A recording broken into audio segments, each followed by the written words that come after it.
Hello, crafters! This is Suzanne from A Creative Muse, and I'm here with another fun day of the 13 Days of Craftoween. Have you seen my last video? I'll link it here. Crafters, here we are on day 11. Oh, too cute. Love this midnight scene. Might have to do some ink blending here. Let's see. Oh, a haunted house, crafters! Love, love, love, love, love, love. Super duper cute. So this is a bottom layer, which you can put in any color, and then this top part. So this is very easy to make. You can make lots of little note cards with this. I think this is great inspiration right here. It does come with a little bat. Enter if you dare. Love that. Great job, day 11. Thumbs up. Let's look at my example.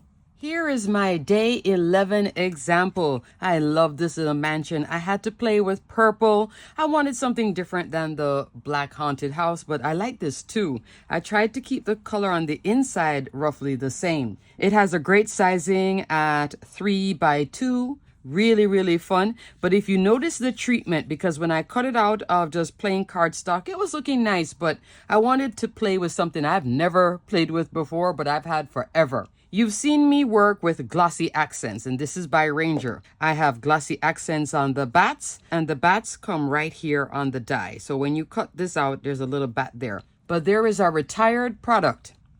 Crackle accents. This is a very old bottle. First time I'm using it. It still works. I squeezed on all that crackle around all the windows and then put it aside to dry for a couple hours. I just left it overnight. And look at the result that I got. I think that's fun, and it actually did crackle. I still have a full bottle of it ready to go. Ranger has retired this. To get this effect, I think you'd have to use Tim Holtz translucent crackle paste or crackle something. That's the more modern version. It's also from Ranger, but it's the same thing. A little bit different though, because this one is like glossy accents, but with the crackle effect. Isn't that fun? And then for the windows, I came in with glossy accents. So I was here just layering up. For these layers, crafters, I have so many moon stencils and I packed up all of them. I have around 6 of them, all different sizes and different textures. I have no idea where it's at. So I decided to make my own moon. I came in with Everlasting Circles die. The largest die is 4¼ inch and is 16 dies. I came in roughly around here somewhere, cut my little moon out of white cardstock, and then blended around it using Distress ink. Not the big blending brush, but a little mini ink blending tool. That's what I pushed all this in with and created my little moon. Everlasting Circles makes a great moon too, if you don't have a moon stencil with all the layers. For this layer, I'm using the Scallop and Stitch Edge Ovals. I'm coming into this die right here with the stitch detail. But the largest die in this one is 5 inches tall, 3¾ inch wide. I use this layer with the die cuts to separate it from the background, which is my 3D embossing folder, Dimpled. Dimpled is a 5½ inch wide, 8½ inch tall embossing folder. And I love how this color picks up back to that gray and all this fun. I think it's fun.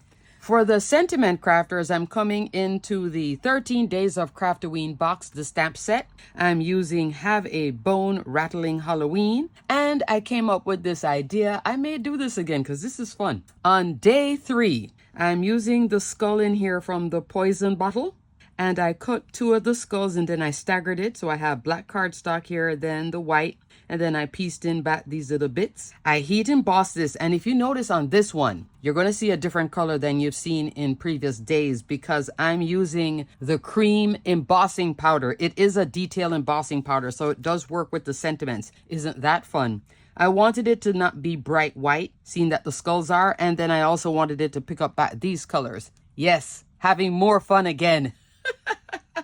So what I did was stamp it, heat emboss it on a wide piece, stick these on, and then use my 9-inch Pro Shear Spellbinders scissors to fussy cut around the whole thing, pop it up, and that is the sentiment strip here, along with everything going on. So this is my day 11 example. Lots going on. playing with some crackle. I think crackle is a perfect thing for Halloween crafting. I will look and see if I can find the right crackle. I think it's called translucent crackle. That will be very close to this. I don't think it's going to be the exact same thing, but pretty close.